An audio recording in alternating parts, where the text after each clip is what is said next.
हमारे यहां अगर इस दुनिया में, भारत में हिंदू धर्म का अगर जनाजा निकलते हुए देखना है तो किसी हिंदू की शादी में चले जाओ। शास्त्र कहता है सूर्यास्त के बाद वेद के मंत्र पढ़े नहीं जा सकते। तुम राक्षसों की तरह अर्धरात्रि में विवाह कर रहे हो। अरे वो काल कुछ और था जब मुगल तुम्हारे यहां थे। रात के अंधेरे में बहू बेटियों को उठाकर ले जाते थे, दिन के उजाले में ले जाते थे, तो रात में छुप छुप करके अंधेरे में विवाह कर दिया करते थे। अब कौन मुगल और कौन अंग्रेज तुम्हारे पीछे पड़ा है? क्यों नहीं तुम सूर्यास्त के पहले विवाह करते हो, अभिजित मुहूर्त में करते हो? वेद तो वही कहता है। तो तुम्हें तो ये भी ज्ञान नहीं है। हिंदू धर्म का डंका लेके घूमते चल रहे हो, डंका पीट रहे हो हिंदू धर्म का। तुम्हारे विवाह में देवताओं का कितना अपमान होता है।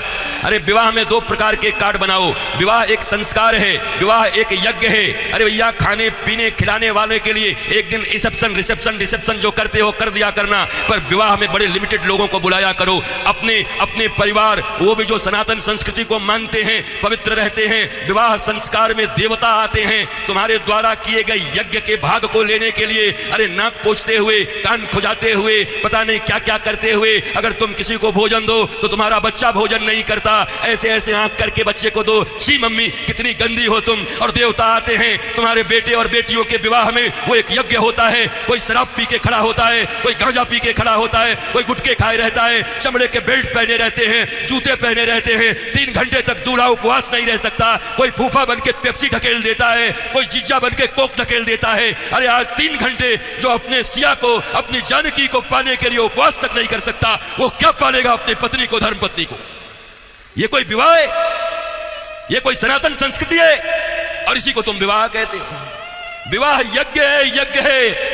इसलिए हमारे यहां तलाक और डिवोर्स का कोई सिस्टम नहीं है। उनके यहां विवाह एक एग्रीमेंट है, आज हुआ है कल तोड़ देंगे। पर सनातन संस्कृति धर्म पत्नी और पति स्वामी, इस प्रकार की एक संरचना है।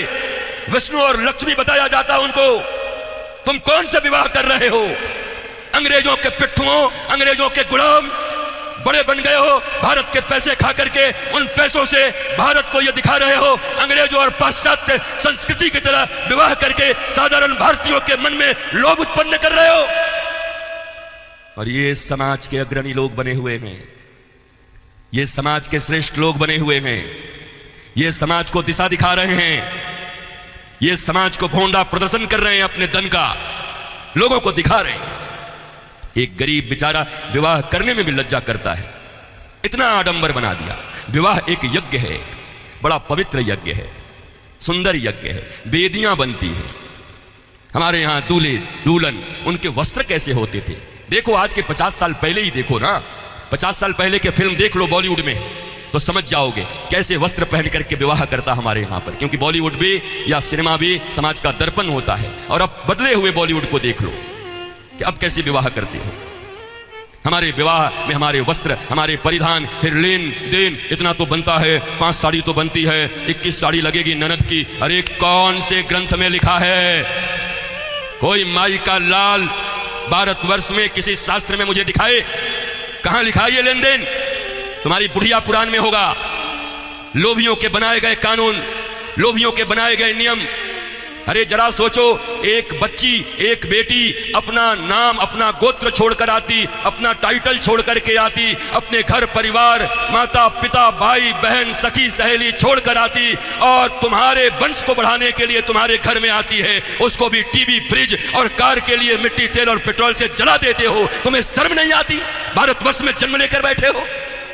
तुम्हारी बाजुओं और भुजाओं में अगर शक्ति है तो अपने पैसे से कार खरीद लो, अपने पैसे से फ्रिज खरीद लो। क्योंकि छोटी छोटी बच्चियों के पिता तो बचपन से उसके लिए खिलौना खरीदते रहते हैं। जब छोटी रहती है 5 रुपए का, थोड़ी बड़ी हो जाती है थोड़ा और बड़ा, थोड़ी बड़ी हो गई साइकिल खरीद लिया, थोड़ी बड़ी हो गई स्कूटी खरीद दिया, और बड़ी हो गई अच्छे घर के हैं कार खरीद दिया 5 लाख का, और एक दिन फिर जा करके 5 करोड़ में एक गुड्डा खरीद के ला के दे दिया। तो खरीदे हुए सामान की जो इज्जत होती है वही दूल्हे की भी इज्जत होती है।